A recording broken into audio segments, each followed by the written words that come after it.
Immanuel Kant once said, "Morality is not the doctrine of how we may make ourselves happy, but how we may make ourselves worthy of happiness." This is the Producers Lounge Podcast, the best podcast online for tips and tricks on producing great film, television, and web content. Welcome back for Season 3, Episode 6, hosted and produced by GreaterAndGrander.com. On this week's episode, we're chatting with producer, editor, and Emmy Award winner Matthew Alson Thornbury, who has produced commercials and independent feature films, including his award-winning film, Blue Moon. We discuss great bosses and bad bosses, working for yourself, starting in the film industry early, and how human kindness is more important than making great art.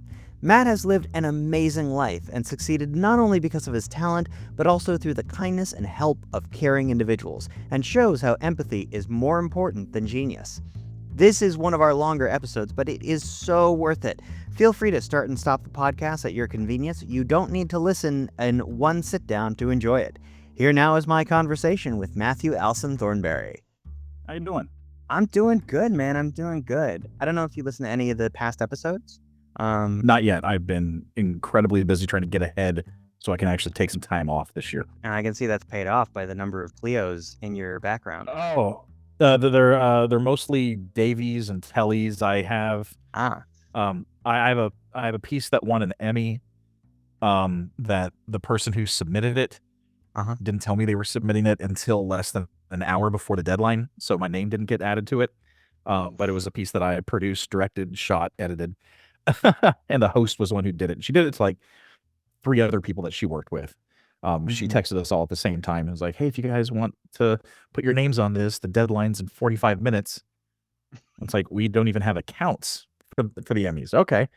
But that was the only one that won. We've got other awards, but these are the ones that like I have copies of that I didn't have to pay for. That is always a positive. Yeah. Yeah, like the last round that I did a mini doc that won 3 Tellys and 2 Davies, and that one, and it won some other stuff too. But my boss at the time, he bought them for me out of his own money because I'd already left. Oh, wow. And it's like $900 worth of hardware, so it was nice of him to do that. So like they have a copy there, but he knew that I probably deserve to have them too. That is really cool. That is actually a refreshing story to hear, because so many entertainment bosses I've heard stories about were not that positive. So Well, that's the thing. He used to work in news, so he and I kind of had that like broadcast background together. But at the time, it was for the city of Louisville here in Texas. I was actually producing video for them. And I won a bunch of awards for stuff that I produced with them. And when this latest opportunity presented itself, at first I wasn't going to take it because it's a remote job, which is nice. But I had a couple of offices at the other job, and it was literally 30 seconds from where I worked, and everyone was super nice at the city. But this new place offered me like 85% more. Okay. And I talked to him, and when I told him the number, he's like, "You need to take that. We can't match that because, we're like the way that the city works is they take a look at other cities of an approximate size and the jobs, and then they just do an average. So it's kind of like, it's like there's no wiggle room. It's just, that's what is budgeted. So yeah, there's no hard feelings. I hated leaving because everybody was super nice, and I really liked the work I did there, but I couldn't turn down the cash. Fair enough. So did you grow up you grew up in Texas, right? Kind of. I actually was born in Eastern Kentucky, but I never lived there. After like 7 days, I went to West Virginia, and I was there until 9 months. And then I went to Southern California, and I was in Pomona, Rancho Cucamonga, and Thousand Oaks in that area until right before I turned 7. And then back down, and then down to Texas because my dad was working for GTE, and they moved him to their world headquarters, which was in Las Colinas. And I lived here until I was right before I turned 14. So right as I started my sophomore year, I moved up to Indiana. Oh, wow. And I was up in Carmel, Indiana through high school. And the year before, the summer before my senior year, I went to the New York Film Academy at UCLA. At the time, the NYFA only had 3 places. It was Paris, New York, and LA. And it was only for high school students, and it was either a 4 or 6 week course. So it wasn't like an all year round. It wasn't, I think, even technically accredited like it is now. It was just a summer course.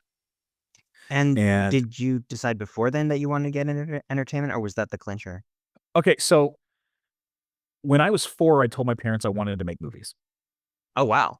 Yeah. My first real memory in life was going onto the back lot of Universal. I was a huge Knight Rider fan, and my parents somehow managed to get these passes where we got to see a taping of my favorite show as a kid, Knight Rider. So my first moment that I remember in life, really, is walking onto the back lot and going into a bathroom. And as I walked into the bathroom and opened the door, Jan Michael Vincent was taking a leak at the urinal. And I was like, oh, it's Airwolf. And that's literally my first memory in life. And then I went to the bathroom, and as I left, he drove off in like a Ferrari. So that's the first thing I remember. And then we walked towards the sound stage past these like 3 rows of different kit cars that they had, where it's like, this one you can only film from the right. This one is, only used for jumps, And that was kind of breaking my brain, where it's like, wait, I thought there was one kit. And then I remember very distinctly walking into the sound stage, and they were shooting. It was the first episode of season 4, Night of the Juggernaut, where Kit gets smashed up. He loses his molecular bonding shell, and he gets smashed all to hell. Oof. And I remember walking onto the set, and it was the set that they used for the semi-truck, right? And in the middle of the semi-truck, which first of all, it's like, wait, this isn't a truck. This is a set. And Kit was there, demolished, and I started crying. And Patricia McPherson, who played Bonnie, came over to me, and she picked me up, and she held me, and she said, don't worry. I'm going to make Kit all better. I'm going to make him good. Don't worry. And I met her, and I met David Hasselhoff. I have a picture of him where he's holding me, and we're both giving thumbs up. He signed a bunch of stuff. We still have the call sheet from that day. I have some posters that he signed. And then like a week or 2 later, we actually got a postcard in the mail from Patricia McPherson, making sure I was doing okay and telling me that Kit was all better. And that's right around the time where it's like, okay, well, I kind of want to do this.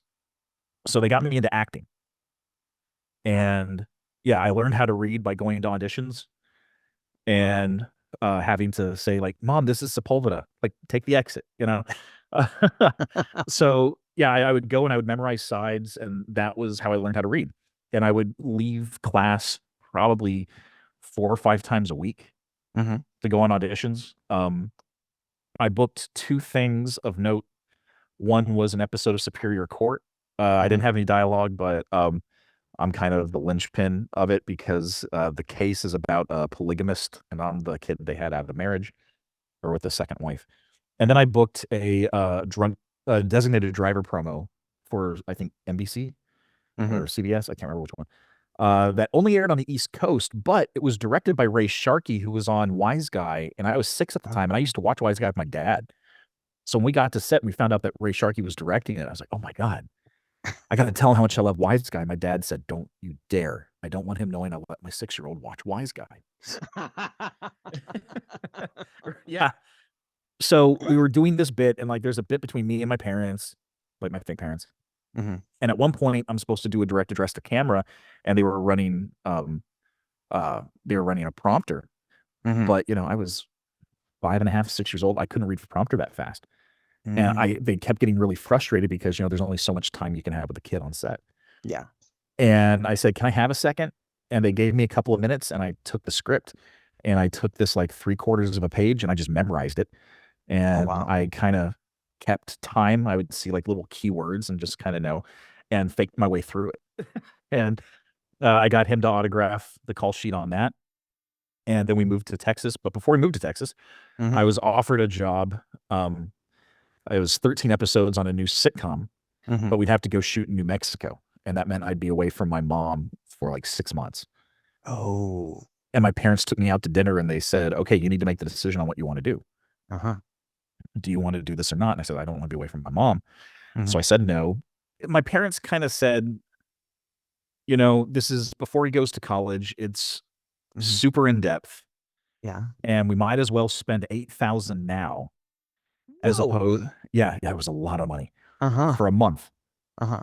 But it's room and board and everything. Like we stayed at UCLA at Dykstra Hall, Yeah. and we worked with Aeroflex 16, and we cut on Steam Vex, and we shot black and white reversal, Oh, wow. and everyone directed 3 of their own and then crewed on like at least 5 others, and I think I crewed and acted on 13 other movies. Uh-huh. And my last movie was actually shot I had a completely different movie in mind. And the night before we were supposed to shoot, this TA came in and he's like, "Hey, if you guys want, we can shoot at the Paramount backlot tomorrow." And I'm like, "Yeah." So I scrapped what I had and I storyboarded out a new movie, because you only got 2 reels. So it's like if you used every frame of it, you're looking at like 9 minutes total, right? Uh-huh. So I sketched out something pretty simple. It's just a drug deal gone wrong because I was 16. Yeah. But it's like, well, I've got access to a New York backlot. Like I might as well do something like that, something I know I can shoot, something that looks cool. Mhm. And we went the next morning and we picked a place first. Like we ran and like kind of cemented, like put our flag in the ground. It's like, this is where we're shooting. Yeah. It just so happened to be the stoop where Laverne and Shirley stop at the beginning of the credits. I think I know where that is because Oh, yeah. I worked on the Paramount lot, so like that's the brownstones, isn't it? Yeah, it's right around the corner. Yeah, it's right around the corner. And I didn't realize at the time where I had chosen. So about every 6 minutes while we were shooting, a tour would come by and stop us. And we'd have to move out of the way while people were like, "Oh, this is Laverne and Shirley," right? You know, and then halfway through shooting, um, we got everything that we absolutely needed on the first reel. And the second reel, it's like, okay, let's get some extra stuff. Let's get some shots of the back lot and like just kind of we got what we need, but let's have fun. And then we started shooting, and all of a sudden my DP goes, "Hey, our motor just cranked down to like 4 frames a second." I'm like, "Well, crank it back up." Like, okay. And we shot the entire reel, not realizing that our motor had gone bad. And when we opened up the film reel to change it, it had completely spaghettied on the inside and was like jagged all the way through. And the motor was toast. So the fact that we got through the first reel with no problems is kind of amazing. But the first reel is literally all we had. So we only had like 4.5 minutes of actual footage. So the movie itself is only 3 minutes long, but it kind of doesn't need to be longer than that. But it was really intense. It was really cool. And my parents basically said $8,000 now is better than spending, 50 or more for 4 years of film school and having him realize he hates it. Because at the time I was wanting to do a double major of film and music production because my last year of high school, we had 7 classes and 5 of mine were music classes. It was like jazz improv, music tech, music theory, and I still write the music for my movies. And I think the music background is actually what helps me be as good of an editor as I can be, because I see things almost like as a staff when I'm looking at the timeline. But yeah, it kind of had the opposite effect though, where my dad was hoping it would kind of dissuade me from wanting to do film. And then I came back and it was like, music, what? No, film. Like that's all I want to do. And I love being at UCLA because it's such a gorgeous campus and Westwood is such a cool place. But while I was there, everyone was like, "No, you really need to go to USC." So I applied to USC and somehow, because I'm not a legacy, somehow I got in. So then we get to USC, and of course that's where we met each other. Yeah. For the listening audience, we met because we were both working the front desk at the Zemeckis Center, which was the big new expensive building, or at least the most new expensive building at the time. It was the most expensive one in the country at the time. Yeah. Oh shit, you're right. I forgot about that. There was stuff in that building that no one else even dreamed of having. Yeah. Like that building was so ahead of its time. And I owe Joseph and Nick the absolute world because do you know why I started working there? No. Okay, so this is actually kind of fun. So I had a year where I had I was on the dean's list. Like normally, if it wasn't a film wow. class, like I did okay, all right. Mhm. But there was one year I was on the dean's list, and I had 5 classes that year, and I had earned basically scholarships for the next 2 years. Like Mhm. everything was gonna be paid. Mhm. But at this point, my dad had he had been fired from his job that he had when I was in high school, and Mhm. he quit working. And I said, "Hey, I took care of everything." This is in February before Mhm. all the financial paperwork was due. And I said, "Hey, I took care of everything. I just need a copy of your tax returns." He's like, "Yeah, okay, I'll send it to you." Mhm. Month later, "Hey, I really need those. I'll send it to Mhm. you. Send it to you. Send it to you." And kept doing that. And then I went to visit my mom for the summer, and I went to do some like a couple of the only like transfer credits I could do. I needed some Mhm. electives, so I figured I'll do it at North Central Texas Community College, Mhm. which it'll cost me $110 instead of $5,000 per class. Yeah. And I'll get like a music theory class and a psychology class, and those will be just a couple of electives and Mhm. good. And the whole time, my dad was like, "Oh, I'll send you the paper, send you the paper, send you the paperwork." And the day Sounds a before it lot was like my due, mom. yeah. And the day before it was due, he's like, "Yeah, I'm not sending it." We found out later is because he was hiding money from the IRS. Like, yeah. So all of a sudden, it was like, well, now I can't afford to go back to college. So I started looking for a job, Uh-huh. and I was offered a job, which I later, like years later, ended up taking. They had Mhm. it open again, and I took it again. Mhm. But I had accepted the job, and my mom and I bought one-way tickets out to LA so I could get all my stuff, Mhm. including my car, because I didn't even have my car with me. Mm. And I would come back, and I was looking at homes. My wife and I were going to get married earlier, Mhm. and while we were out in LA, my mom said, "Let's go to the financial aid office and we'll try one last time." Right. And she said, "Well, I'm a teacher and I don't see anything from my husband, and Mhm. he's not even answering his son's calls. Can my son be considered uh, emancipated?" All right, Mhm. not until he's 25. Like, okay. And we said, "So what can we do here?" Because he had earned scholarships. And they said, "Yeah, well, that's passed." And he said, "You can take out loans." Whoa. So I took out a bunch of loans, and one of them Mhm. was tied to work study. Mhm. And I had to work on campus, and Dax put me up for the job at the Zemeckis Center, Mhm. Mhm. and I started working at the Z. But the thing was, there was a cap to it. So like after I hit a certain amount, Yeah. that's as much as I could draw. Mhm. But Joseph and Nick knew that I didn't have money coming in from anywhere else, and my mom couldn't afford to pay anything. My dad wasn't paying anything. Mhm. So they decided to keep me on their payroll out of their own money Out of their budget, not their, like, for pockets. for a year and a half. Yeah. Wow. Because I tapped out how much I earned from uh, work study real quick.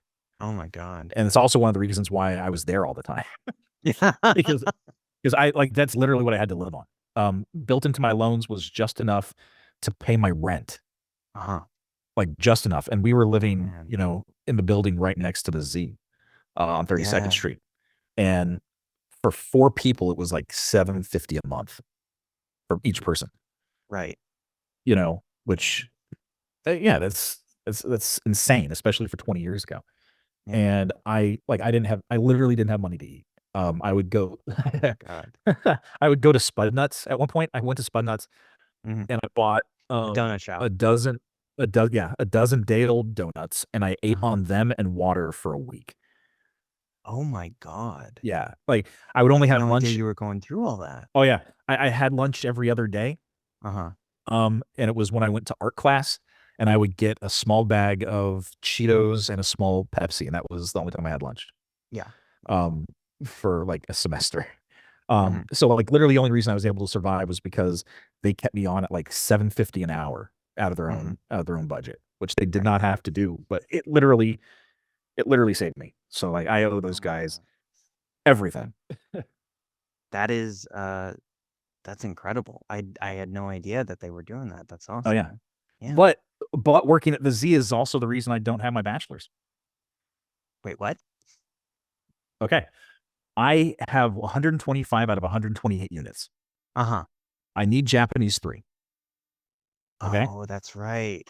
Right. Yeah. So here, what happened there was my last year, I was working at the Z so much I wasn't sleeping. Like I'd work Uh-huh. Friday night and I'd wait till Trojan Vision got back, which is usually like 1, 2 in the morning. Yeah. And then I have to be back by 7. Yeah. And I'd work until 5 or 6 and then come back on Sunday and close and still not get out until like 1 or 2 in the morning. Mm-hmm. And I had Japanese every day at 8 a.m. Oof. And I hadn't taken it in 3 years because I took it my first year to Japanese 1, then Japanese 2. And then I'm like, I can't make it work with my schedule. So I took a semester off, and then that turned into having to push it off to my last semester. And I barely made it into class. And when I did, I was so tired. I was getting like an hour and a half, 2 hours of sleep a night for like the whole semester. And I couldn't, like, I was barely awake. Halfway through the semester, I talked to my professor. She was a really nice Japanese woman, but had no, she Empathy? she had no empathy at all. And she said, "Oh, you have to stop working." It's like, well, I can't because that's literally how I live. And she goes, Wait, then stop. what? Oh yeah. my God. And then she said, stop sleeping. This is so stereotypical USC. It is. Like, oh, you can't come to my class? Just stop sleeping and stop working. That's ridiculous. Right. Like, oh yeah. So then the class, like, let's say you had 100% going into the final, right? And you got a 59 on the final. yeah. You failed the entire class. Oh my God. I got a 58 on the final. Ugh. My written portion was fine. It was the spoken part, because at that point, again, I was so tired. I couldn't process anything. And yeah, I'd been working so much that by the time I went into the final, like, I couldn't understand. Got a 58 on the final and failed the class. And at this point, it was late December of 2004. I was supposed to walk in 2005. Yeah. And I went to visit my mom for Christmas and didn't have the results from the final back. All I knew is that, I was supposed to be done, and I was getting married in May, and I needed a job. And I got a call from Dax, and he said, "Hey, I'm starting a new show called Strip Search for VH1. And we need some people.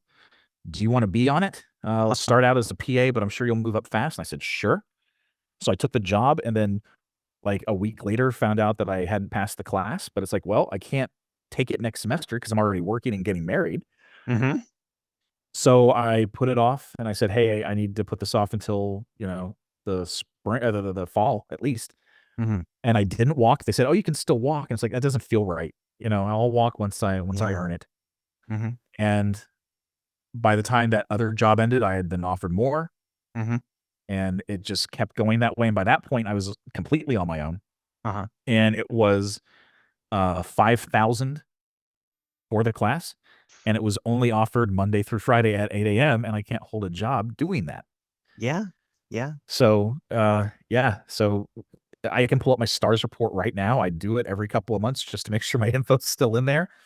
But one of the problems is, I was cinema, television, critical studies, and now it's not even cinema, television anymore. It's the cinematic It's arts. School of Cinematic Arts. Yeah. Right. And the requirements are completely different.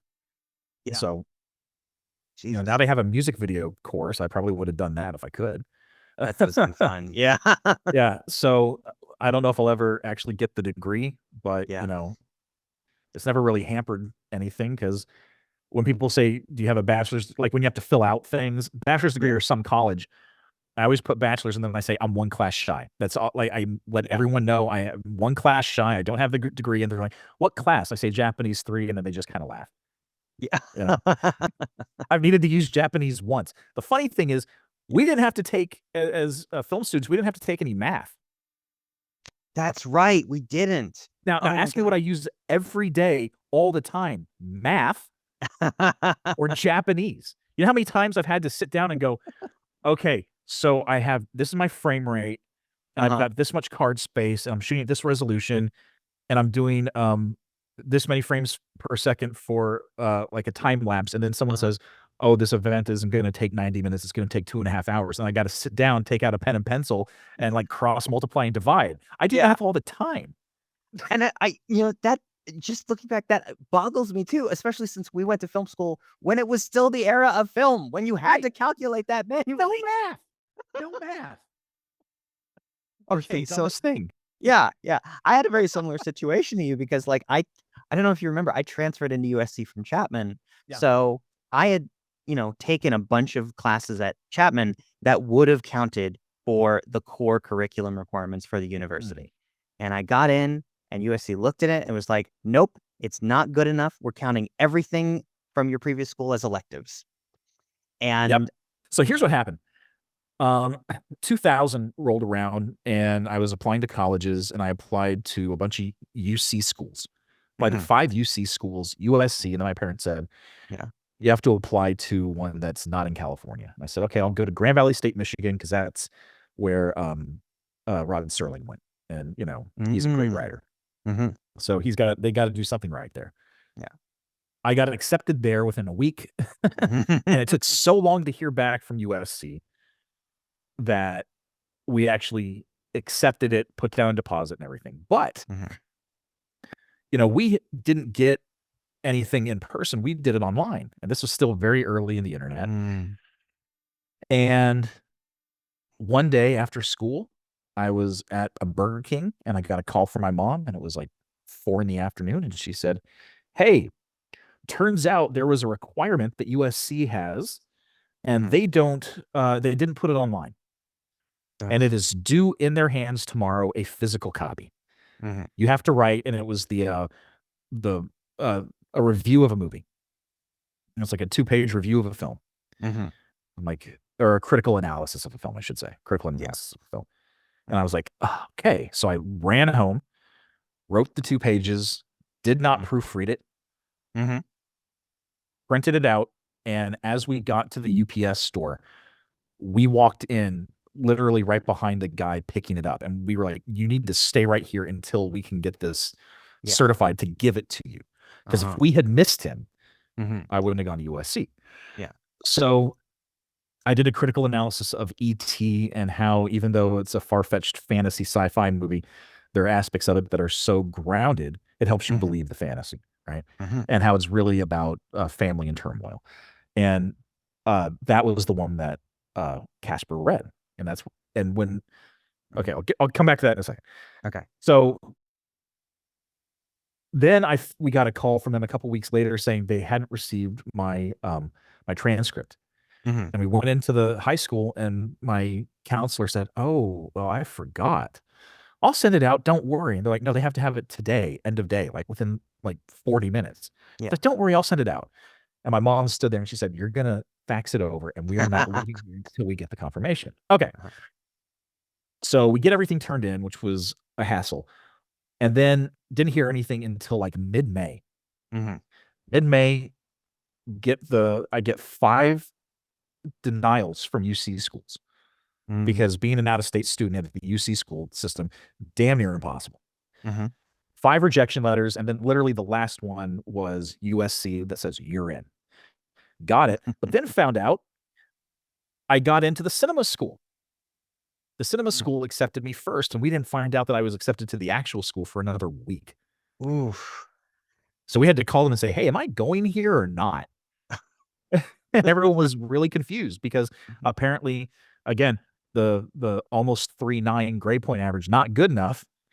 And the cinema school wanted me badly enough, they forced me through. So nice. As we can make fun of Casper all day because he is a crazy human being, but I owe my being at USC to him. We just spent a bunch of time ragging on USC, and we could literally do for the entire day. I'm not ragging on them, like, it is what it is. They're running a large institution. It's not free. You got to pay. It is what it is. The thing is, like I want to kind of talk about, like, okay, what did we actually get out of USC that was positive? Because and I have some stories, but I'm due to do your podcast sometime soon, so those might be better stories for that venue. Well, I've thought about it a lot because I started as I was a critical studies student, and I don't know if it's this way now, but back then, it was really looked down on. Although Mm. at the time, the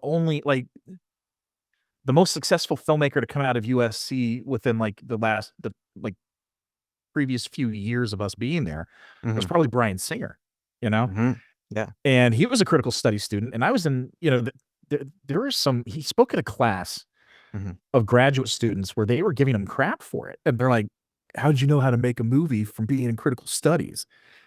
And it's like, I think I was in that session. Yeah. okay, yeah. And it's like, well, critical studies, like you learn what makes a movie good, you know?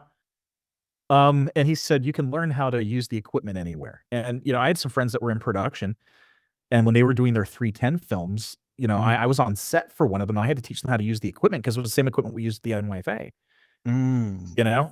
And when they replaced remember at the Zemeckis Center, they had 2 editing labs, and one of them at one point was all Final Cut Pro. And then they got rid of all the Macs and put Avid in there. And at that point, I had my own machines to edit on. So I did all my editing at home. I did all my own editing. I did all my own effects. Yeah. And I wonder, like, we entered the business and USC at a really weird time. Yes. Because I don't know if Peter Panpush gave you the same talk he gave us, but basically he said, like, hey guys, you got in here, you're done. Like your career is set. Like everyone who comes here works. Everyone's pretty successful. You're good. You made it this far. Like that's the hurdle. And then everything changed. I mean, everything. When we started, there was one coloring suite, and it was at the Z. There was one suite for doing titles at the Z. And when in 2001, there was Final Cut 1, which most people didn't have. And then there was Premiere, which was really rudimentary. And then you had Avid, and Avid at the time was a turnkey system. Yeah. And those things cost $150,000. 2 years later, Final Cut released Final Cut HD, which cut HD, had 3-way color corrector. Then you had live type, you had motion, and everything changed overnight. Yeah. And it felt like by the time we got out of college and we were ready to work, everyone was so discombobulated because it went from Avid being the standard to now it was like, hey, we're starting up a boutique and we've got a bunch of Final Cut stations. Yeah. And hey, now we can make our own DVDs. DVD Studio Pro? And they were basically, it seemed like the old guard was kind of like, whoa, hold up. And people our age went to either new boutique places or reality TV. And then the writer's strike happened. And everybody was out of work for like 6 months to a year. Except the reality TV people. And people who got into reality TV have basically been in reality TV. Yeah. And I want to ask you a question because I've asked most of my other friends from SC this. Yeah. How many people do you know from SC that have directed a studio feature? Oof. Not an indie that's gotten picked up. Yeah. Let's see. I can't think of a single name. You're right. How many have won an Oscar? It's been 20 years. People about 5 years ahead of us and 5 years before us. There's like maybe a 7-8 year bubble. And I hate to sound like a whiny millennial, but it feels like we kind of got left behind because once things started, let's not forget, right around the time that all the post workflow was changing. Yeah. You also had HD cinema coming, right? Which everybody fought changed at the time. Yeah. Everybody. Yeah. And everything changed so fast that it felt like by the time everyone was willing to say, okay, let's let things flow again, we were like, well, now they're too old and too expensive. Like I started editing independent features while I was still in college, you know? Mhm. Yeah. And I was working on this documentary about Stan Lee I started out as the visual effects supervisor. Mhm. And we had on once a guy who worked as an assistant editor for Michael Kahn. Mhm. And he was in the guild, and I talked to him. I was like, hey, I've been editing forever. It's kind of what I'm good at. You think I can get in with you guys in some capacity at some point? And he's like, well, how much have you edited? And I said, well, I've done 3 at the time. It was like 4, 3, 4. No, I've done 5 features. You know, they're all low budget, but like most of them have like gone to like Hollywood Video and Blockbuster and stuff like that. Mhm. Mhm. And he's like, oh, well, you're not getting in. I'm like, Mhm. why? He goes, because we want someone who's been an assistant editor, not someone who's an editor who's working as an assistant editor, because he's going to have too much to say about the editing, and that's not what we want. Mm. And I'm like, and he goes, how much have you worked as an assistant editor? I said, none. And he was like, sorry. Yeah. Fuck. Yeah. And Yeah. yeah, Yeah. I had something similar. Like, people kept thinking I was going to try and be too big for my britches, and the USC label didn't help that, because a lot of USC people are very entitled because of that speech that Peter Pampush gave, or other people like him. Yeah, let's not Um, take it, like, yeah, let's not dog on him, because like he was great. He yeah. was very understanding with me, but at the time he was right, you know, because at the Mhm. time it's like there was an Oscar winner from USC every single year. And the fact that everyone I went to school with, Mhm. the most successful people I know, are not editing, directing, Mhm. producing necessarily, you know, they're in other aspects of it. And it's like, well, something went wrong here. Like we kind of screwed up the run. But I don't think it's for any fault of ours, you know? No, no, and also I don't think certainly nobody foresaw, like, No. YouTube and digital streaming, God. but God, if I could, like, what I absolutely regret most was USC pushed this idea of, like, go big or go home. You do a Yes. big $4 million feature, get into the studio system, etcetera, Well, wherein that's how it reality. was. It was, and then Yeah. when the YouTube started and then digital streaming followed, it turned into, you know what? Just make stuff and say, kinda the argument is, "Hey, I've made X, Y, and Z. I Yep. can either make the same genre or a bigger scale, or the same scale and a different genre." Right, right. Yeah. Now here's a question for you. Yeah, yeah. Because, you know, everything is Mhm. social media based now. Yeah. And if can we swear on here? Oh, yeah, you can say whatever the Okay. fuck you want. Yeah. How much of an asshole do you feel for having gotten good at what you do, just to see people making millions of dollars off of TikToks that are shot on a phone, they're blurry, and, like, there's text that's, like, poorly written, and, like, Yeah. there's misspellings everywhere, like, over people's faces, like, if I had turned in any of that crap in college, like, it would've been like people would say, like, "Wait, what are you doing here?" Yeah, yeah, I feel absolutely. like such an asshole where I'm like, it's like, "No, I've gotten good at what I do." Like Mhm. why doesn't this matter anymore?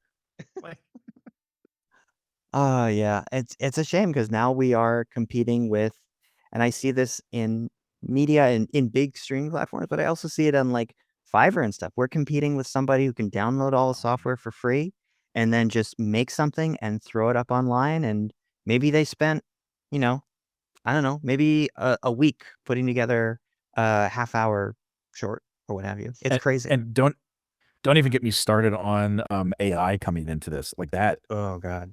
that's gonna spell that spells the end, Yeah. of all of this, it really does. I It's I Yeah, and not Face Netflix is offering, like, a $100 million prize to the first person who can generate a full feature using only AI software. That's that's pretty blatantly, like, just pirate kind it of is. behavior. Yeah. This it really feels like, Mhm. you know, the tech broification of this industry, Yeah. Yeah. was a real bad idea. It was a real bad idea. And Mhm. I kinda knew, like, when I read that, was Amazon was tearing down the old Selznick Studios, you Oh know, my god, yeah. and I'm like, "Look, guys, what are we doing here?" Like, one of the things about Hollywood that was great was its history, and now Mhm. we're just bulldozing it, you know? Like I visited LA for the first time in a long time last summer, and we weren't there long, but I took the kids. I'm like, I'm going to drive you around all the places I used to go. And I got so depressed. Yeah. So incredibly depressed because like the soul felt like it was sucked out of the city. I went to USC and it was like somehow they gentrified USC. I don't know how that happened, but they gentrified USC. There's a Target there. And it's like, well, it would have been nice to have a Target when I was in college. Like there's something about like the dankness of the UV that gave it some personality, Yeah. Like And for those who weren't there, there was a place called University Village, and there was a little theater. There was this cool little food court with like mom and pop businesses, this Mexican market that always smelled bad. Terrible. Yes.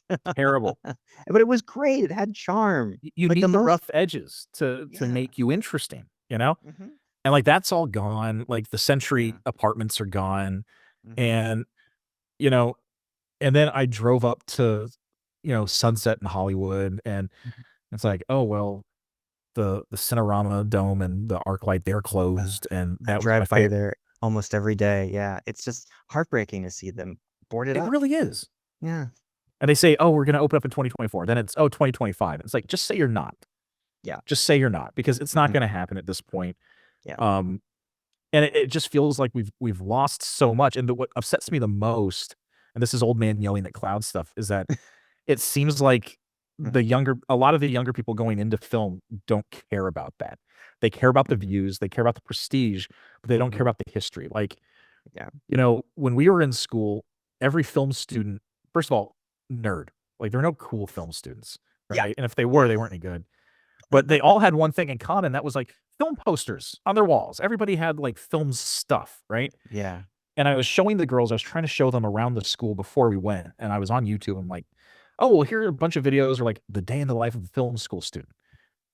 And all the videos on YouTube were like these people, and it's like, we're gonna go work out. Now we're hanging out with our boys. And like they're playing video games. There's no movie stuff anywhere. And out of like a 20-minute video, 15 seconds is them sitting in the back of a class for film on their laptop. And it's like, no. Like we're losing the beauty of what this was. And like, I get it. It was a young art form. It's going to change, but like, it feels like, it really feels like, especially like my kids are 12 and 14. Yeah. And they've even said that most people their age don't care about movies, which just is heartbreaking.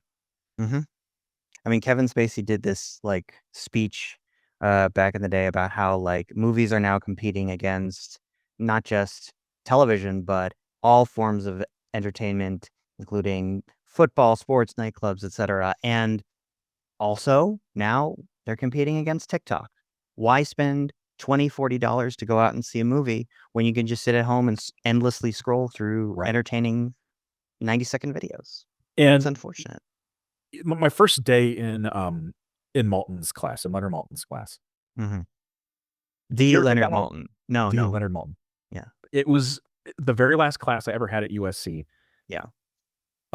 It was my last semester and literally the last class I took. And the last class I had on my last day, he brought in Sidney Poitier and we watched To Sir With Love. But that's a great way to end up with USC. That's a great way to end. Yeah. But our first day, he was complaining about film criticism, and he said, a newspaper won't send someone to cover a football game that doesn't know everything about football and everything about the team they're watching. But they will send anybody to review a movie. Yeah. And he said that 20 years ago. 20 years ago. And now you look at Twitter and YouTube and TikTok and what passes as film criticism. And we've as a society, we've kind of lost our ability to understand media properly. Yeah. And I'd love to, because, he and I, like I'd go up and we'd talk after the class for a bit. And I'd love to talk with him now about how he sees the state of things, because it's bleak. Yeah. Yeah. And I don't even think it's like, you say this is old man yelling at clouds. I don't think it's old man yelling at clouds, because like, I love quotes. One of my favorite quotes is Isaac Newton's, "I was able to see so far because I stood on the shoulders of giants." And if you're making TikToks, if you're making short films, there is a way to do that as just throwing chaos against the wall and seeing what sticks. And also there's a way of like seeing what came before you in media, whether it's previous TikToks or the actuals of the 1890s that originally defined film. And there's a way to look at that and bring that forward in a unique and clever way that brands your own identity onto it by kind of mixing the historical and the now. Right. Or, yeah. Or I can go on to the street, have someone film me with an iPhone, and then hold up a lav mic to someone I'm like interrupting and say, "What's your body count?" and then get like a million views. Like, that's the alternative.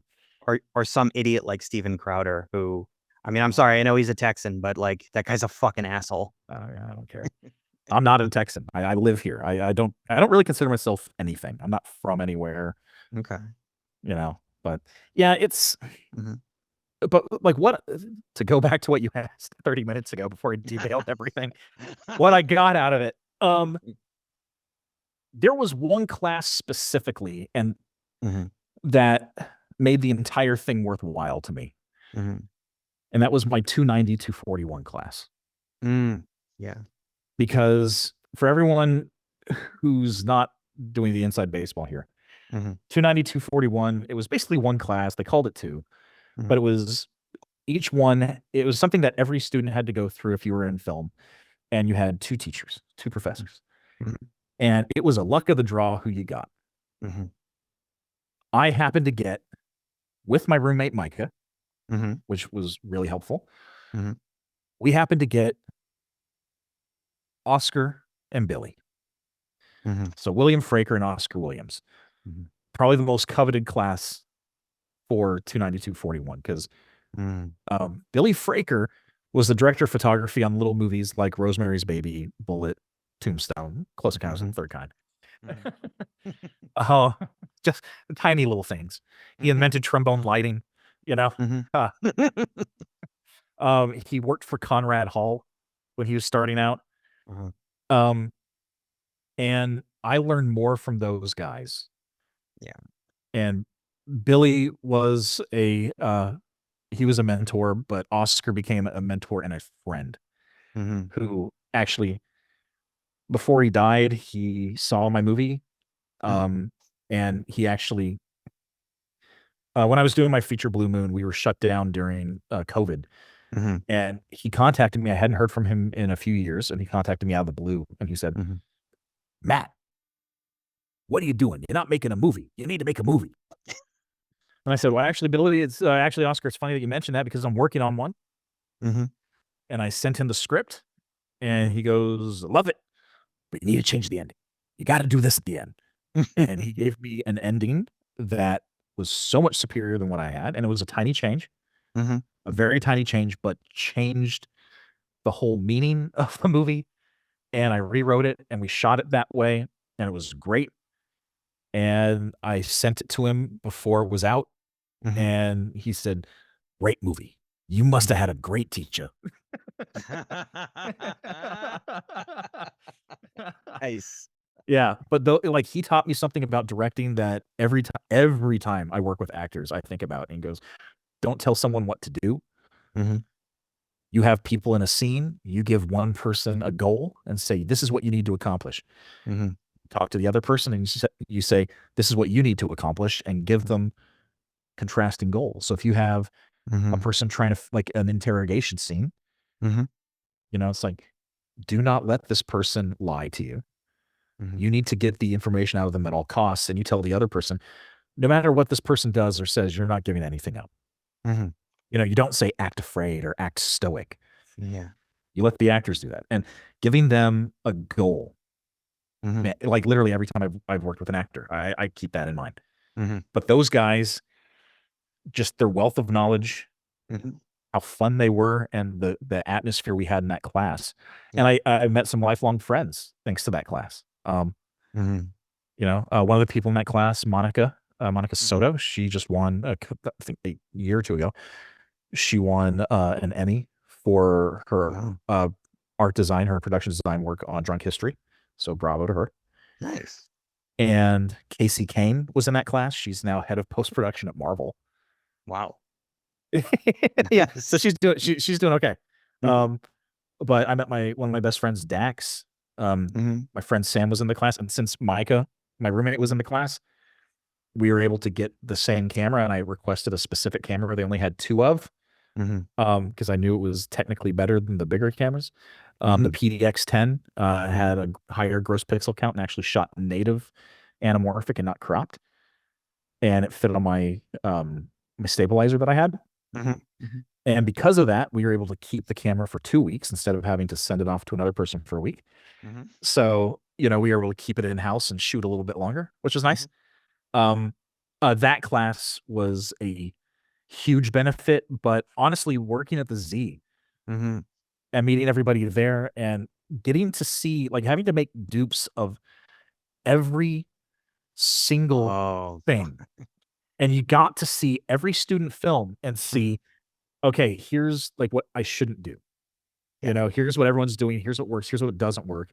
Or, hey, Henry Winkler's in this one. Oh, that's right. His kid goes here. Cool. Eventually, you left USC. Yes. And you mentioned 4 features that you had edited. I assume those are 30,000 Leagues Under the Sea, Alien versus Hunter, Monster, and Doomsday and Alan Quartermain, or? No. So, okay.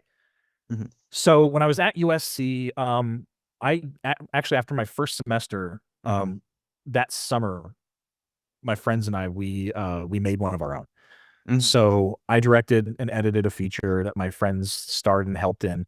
Then, right after that, I edited a feature for a woman named Diana Chinoni.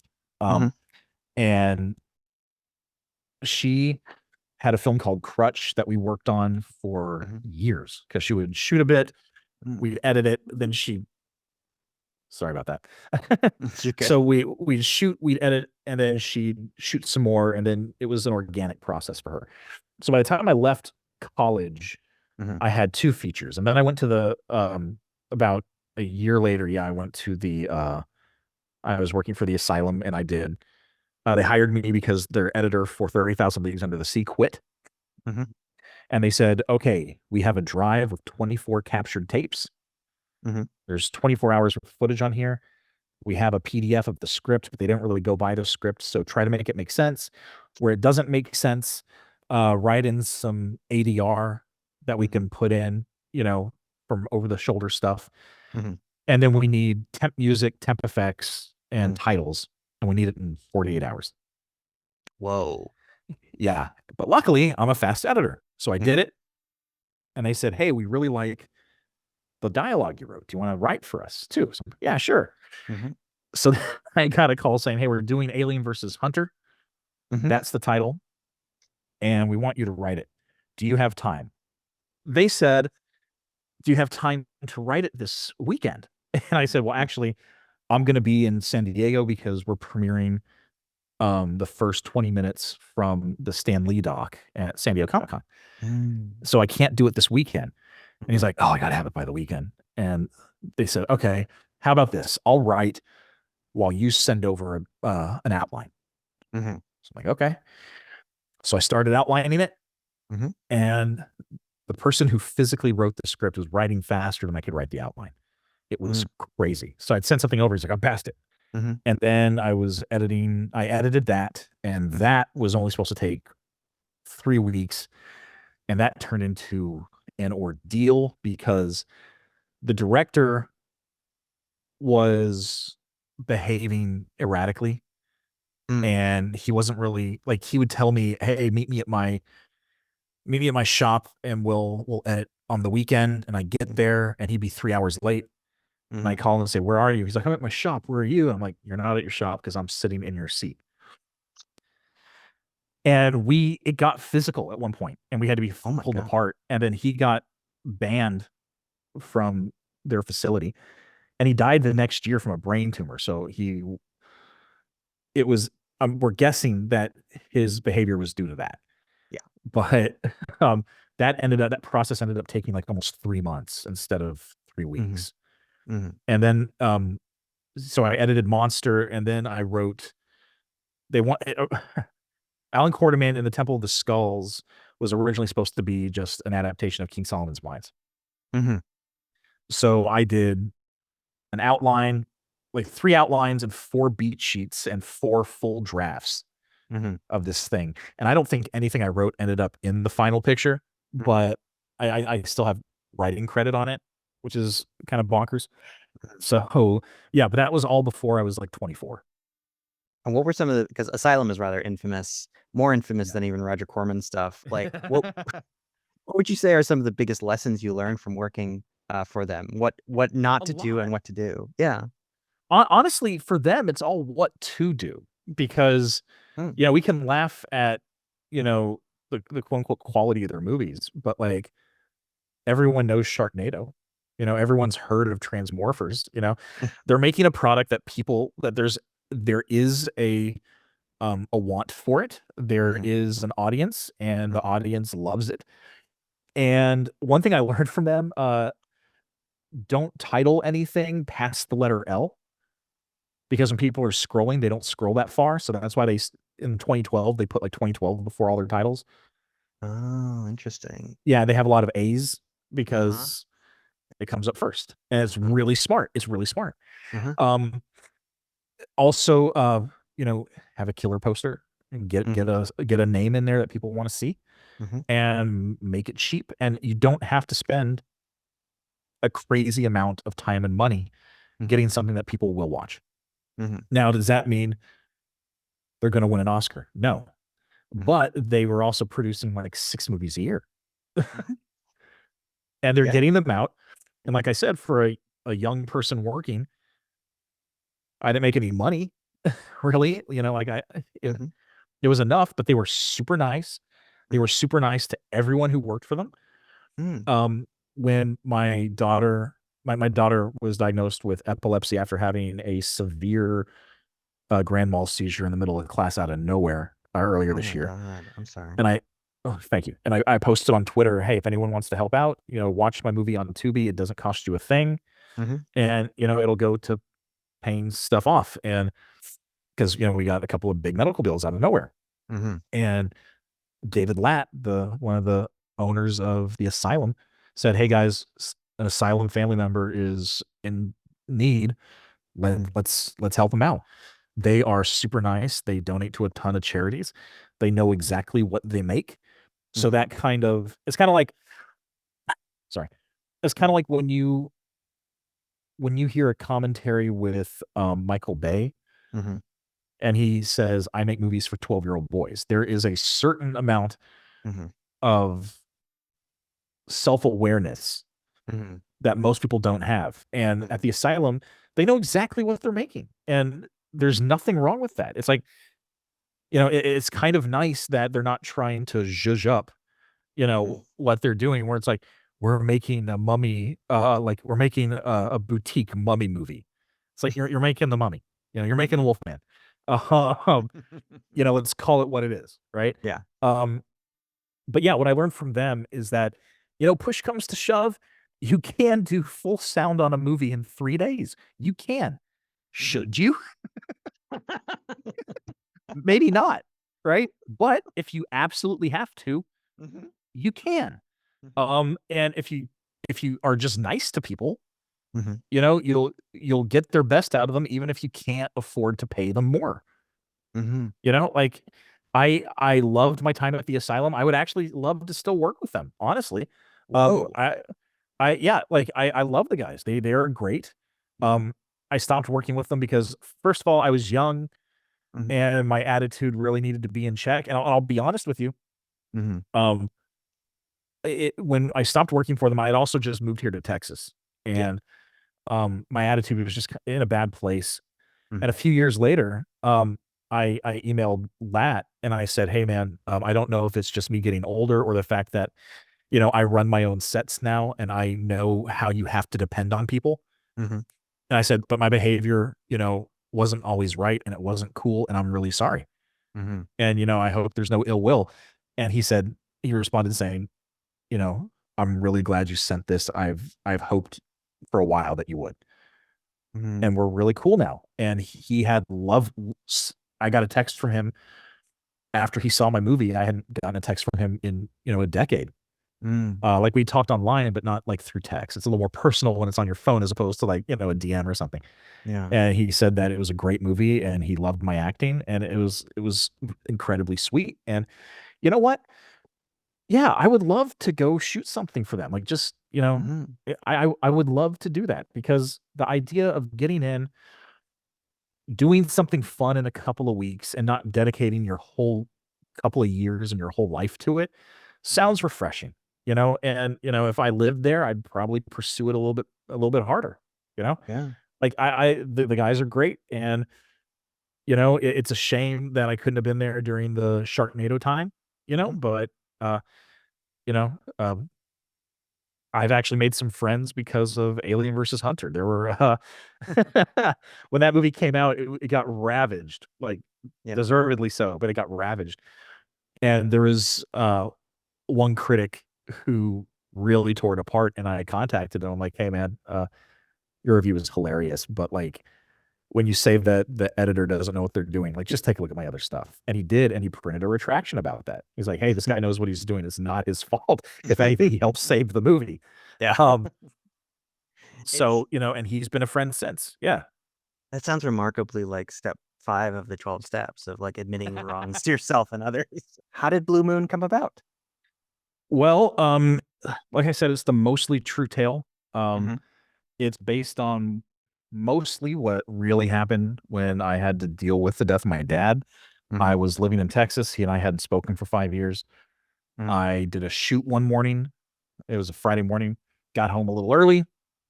Uh, got some lunch, passed out, and woke up to a bunch of missed messages on my phone. And Mm. like the second I saw they were from family, I'm like, "Oh, my dad died." Like I just knew. Mm. Um, by the time I was able to get a hold of my sister because she was at work, Mhm. it was after 6, Mhm. and they said, "We need to release the body, but we can't do that unless you're here or unless you sign and get something notarized and send it to us." And by the time that would happen, we could have just driven up there. So we just drove up there. Right. And things were so weird on the trip Mm. that I actually had to cut some stuff out. Like I cut my sister out of the movie because it's not Mhm. her story, you know. Yeah. But like there's a scene that I cut. There's a scene that I cut that we actually shot where on the way up we were driving and we saw this biplane Mhm. right past the tree line. Like there's a tree line on the right side in Arkansas, and it did a nosedive right to the ground and never came back up. And we called it in. We're like, we think a plane might have crashed because Oh, like it fuck. didn't come up. Yeah. Um, whether it did or not, I don't know. But we had to call it in.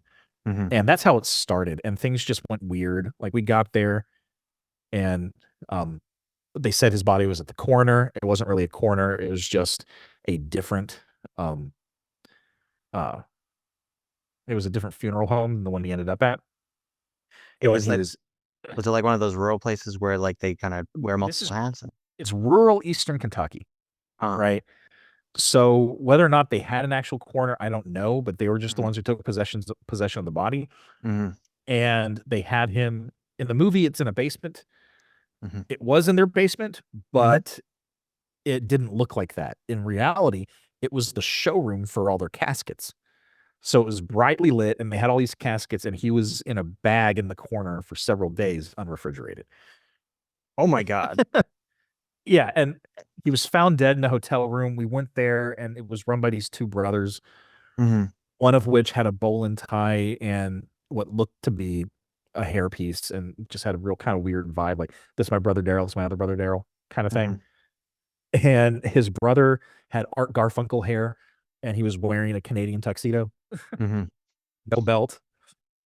And when I came back a year later, Mhm. I saw them again, and they were wearing the exact same clothes. The place is weird. Mm. Um, God bless them though, because they let us shoot there for nothing. They just said I needed to change Nice. the sign, which I did. Mhm. Um, but basically, this happened to me, and I couldn't get it out of my head, and something said, "Ah, you should make this." And I made it not Mhm. expecting anyone to see it or to make any money off of it. I thought at worst, it would be, um, a way for me to get something of my own out there. Because even though I've cut, I think, 8 or 9 features at this point, Um, more shorts than I can count, over 150 music videos, and I've directed and produced TV and all sorts of stuff. I hadn't directed a feature of my own since I was 18. And, this is kind of a way for me to say I could do it. Now someone please give me money so I don't have to do my own. But it's a way of getting something out there that's 100% mine without having to change anything for anybody. And my whole goal for it was I want to be able to show anybody the movie and not have to say, well, don't mind this because we only had blank, or don't mind this because, don't forget we only made it for, not counting the computers that were involved because one caught on fire. Yikes. Yeah. One literally caught on fire. Like a month before it was done, it caught on fire in my living room. Oh, wow. And because of that, I had to upgrade the computer. And when I upgraded the computer, none of the plugins, the old plugins, worked on the new machine, and I ended up having to recolor my entire movie. But like I didn't want to say, hey, we only made it for, $13,000 minus the computers. Like, please forgive this. I wanted to be able to show it to someone and say, this is a low budget movie, and just go, Yeah. And I didn't want someone to have to say, well, if only you had this, if only you had that. And I wanted to be able to say, love it or hate it, like, this is exactly what I wanted out of my brain, right? And it's very much unlike most of the stuff I normally shoot. Normally, I'm really kind of flamboyant with my camera work, and this movie is not that way. It is very It's very measured. grounded. Yeah. It's very measured. For those who have not, who are finding out about this movie for the first time, can you give us a quick synopsis? Yeah. It is the mostly true tale of a man dealing with the sudden death of his estranged father. He travels to Eastern Kentucky and basically confronts a year's worth of abuse, and things get weird. Things get a little weird, which I always thought that because you go for about 60 minutes with things seeming kind of normal. There's a little bit of weirdness, but not a whole lot. Yeah. But then once the weirdness happens, it like goes off the rails for like 7 or 8 minutes. And even though that's like the coolest stuff in the movie, I never wanted to put any of that in any of the marketing materials because I felt like it's such a turn. I don't want to ruin that for anyone, and I don't want anyone going into the movie thinking the whole thing's going to be that way because then it'll be just disappointing. So yeah, I wanted to make something, and my wife was behind me, and she stuck with it for 3 years because we shot 75% of it between March and December of 2019. And then I was supposed to go finish it up in March 17th of 2020. And the world shut down 2 days before, and we were shut down for a year. Yeah. Yeah. And I do want to say, like, I've seen it, and I think, like, my favorite parts is the grounded stuff. Like, my favorite scene in that is where you are on the bench. I forget if she's your sister or not. No, she's my aunt. She's my aunt. You're your aunt. And you tell her that you tell your aunt that you're not going to pay for the funeral because of the emotional abuse and vitriol that you went through. And that is just incredibly and massively powerful scene. That's well acted and well directed. That actually happened. Yeah. Yeah. I had dinner with my aunt and told her, and it kind of went down like that. The only difference was I cut out her husband and my sister both being there, but that's basically the conversation. The funny thing is, that's the second version of that scene.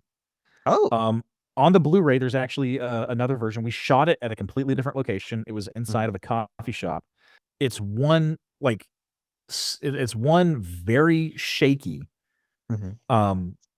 continuous handheld shot that goes from me, and like it'll go over to her and then like down to our hands and stuff.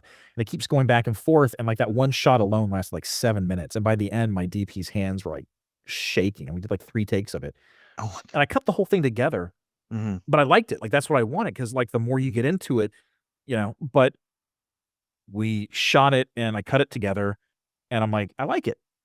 But it feels long, and it feels like there's too much dumping and it wasn't to the point enough.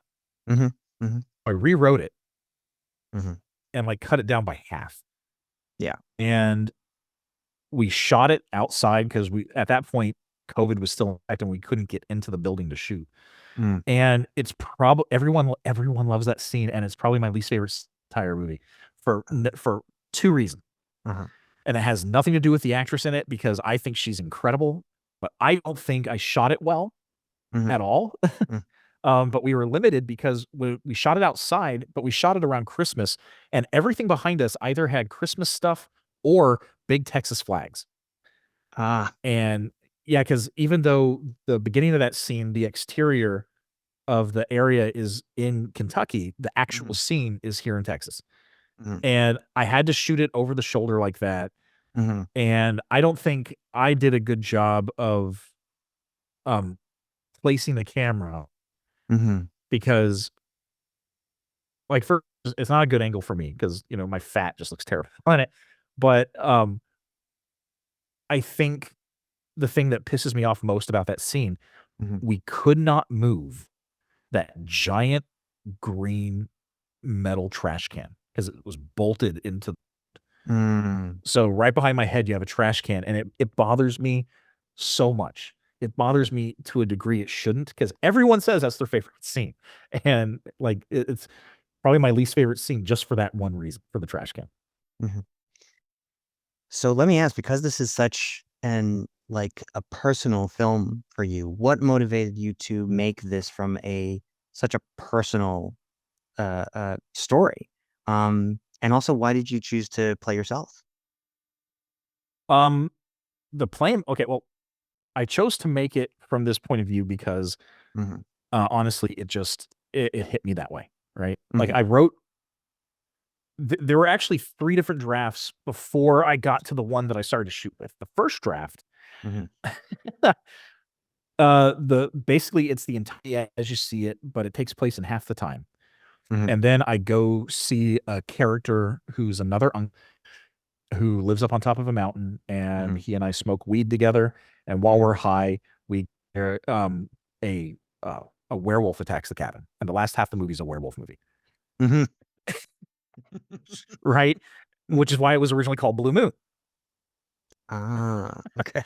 Yeah, and I wrote that, and I'm like, you know, I think Tarantino can pull that off, you know, Mm-hmm. with Dusk Till Dawn, where you have like the serious drama and then it goes wacky like that. Like that's not working for this. Mm-hmm. So then I wrote a version with my sister in it, and I got about Mm-hmm. halfway through, and I'm like, this isn't. It's me to tell her. It's not for me to tell her story, you know. Mm-hmm. So I'll just tell my story, and she won't be in it.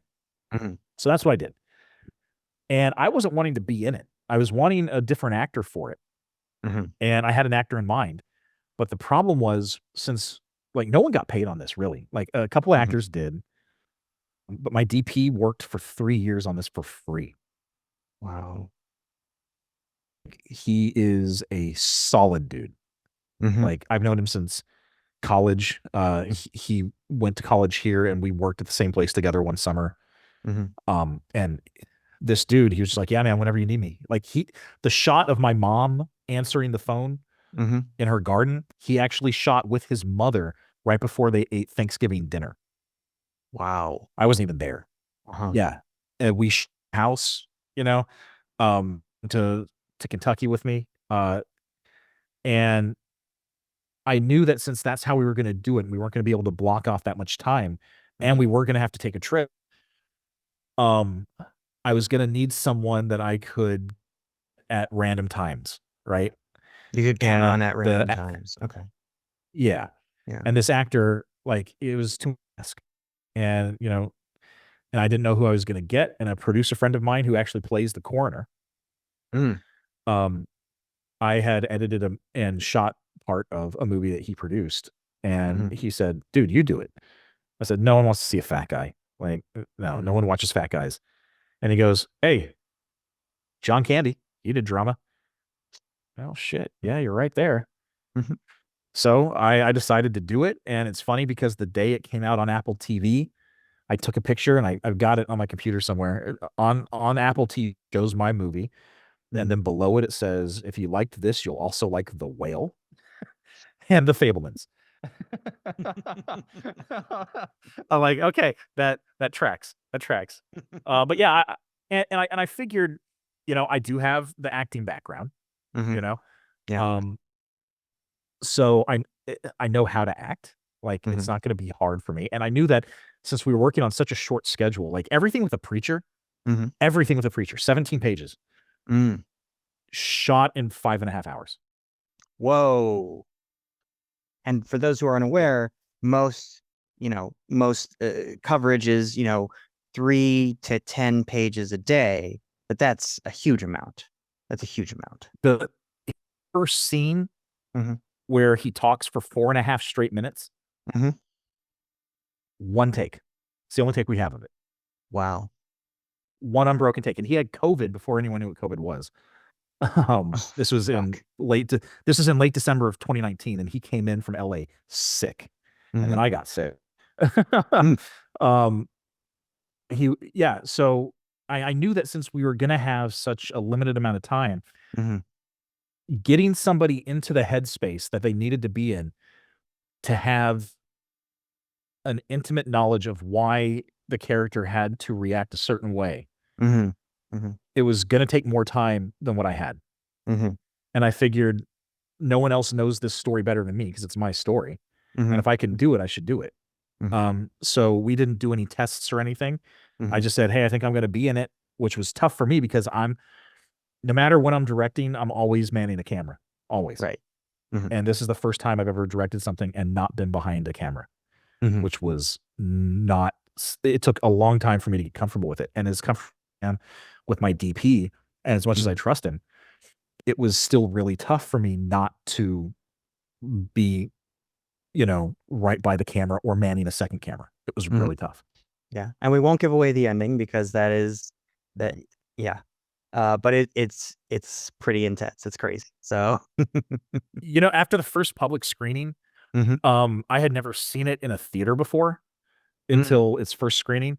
And I went to go talk, up at the front afterwards. And the second it was done, I stood up and I turned to the audience and I went, I'm sorry. Like that's a lot. Like the movie starts where it's like, oh my God, the tone is like, this is intense. Yeah. And it never lets up. And it just gets more and more so. And even though I had seen it several times on a large TV, I wasn't in a theater with the surround sound. And I was like, oh my God, this, especially once you get to the weird stuff, it gets super intense and it still doesn't let up. Yeah. And then the ending had that little bit of catharsis, and like the end credits are only like 40 seconds long, and it's like, what just happened? It's a lot to process. And, if the movie had gone on a minute longer, it would have been too much. This is also a big learning lesson in tone and pacing. Very much so in tone and pacing. And on that note, I was going to ask, what lessons did you get from this film that you're going to continue forward in your career? Have a distribution plan in place, have a marketing plan in place, have money for marketing, and don't do everything yourself. Because I wrote this, I directed it, I produced it, I starred in it, edited it, I did the color, did all of the effects except for one shot, and even that I composited it. I had someone else roto one thing. And quick, take a guess. How many effect shots do you think are in this? Oh, I'm always bad at this. I'm always bad. 200. 220. Son of a bitch. Every shot of the car has a digital license plate. Every single shot of the car has a digital license plate. So like the scene at the beginning where I closed the car door, that's all digital. And then the camera, it's on a gimbal, but it comes in and I hug my kids, hug my wife, and it goes across my wife's face. For 2 frames, she looked into the camera. So I had to digitally fix her eyes. Okay. The scene where there's a lot of me, we'll say it that way, towards the end. Well, that scene, and then 2 others were shot a week after I had been outside shooting all day, and I had a sunburn, and it was peeling. So in those scenes, so there are 3 scenes, my forehead is rotoscoped for the entire scene. Wow. Yeah. Holy shit. So I even did the captions myself. Uh-huh. Because at that point I had to buy a new computer because the other one caught fire in my living room. Mhm. And I was so spending money, and I'm like, okay, I'm just gonna I'll sit down for a day and I'll do the captions myself. Mhm. I've done it. So I did everything myself. I don't ever want to do that again. Mhm. I did most of the music. I did probably about half of the sound mixing Mhm. because my buddy, my DP, he got really busy. Like he got Mhm. super, and he was just like, I can do these like 8, 9 scenes. And Mhm. he did a great job, and I had to finish up the rest, no big deal. But, my buddy John, contributed some music, and I gotta say, I gotta give a shout out to, you remember Jesse Sanchez from USC? Vaguely. Okay, so he saw the movie, Mhm. after after its Mhm. premiere, but before it went to other festivals, he saw it, and he's like, "Hey, I really like it, but, there's this one piece of music in the weird stuff." He's like, Mhm. "Towards the end, Mhm. it sounds a little too major. You know, I think you need a minor key." He's like, "I wrote something when I was at SC, and I think you can use." Yeah. And he sent me a piece of music, and it works perfectly, and he let me use it. So, Mhm. but, I probably wrote 25 minutes of music for the movie, performed it. Wow. Yeah, I did so much of this. I never want to do that again. And Also, uh-huh. I don't use my own money going forward. Yeah. I gotta say that, so similar to your own story, I actually did a USC summer production workshop when I was 17.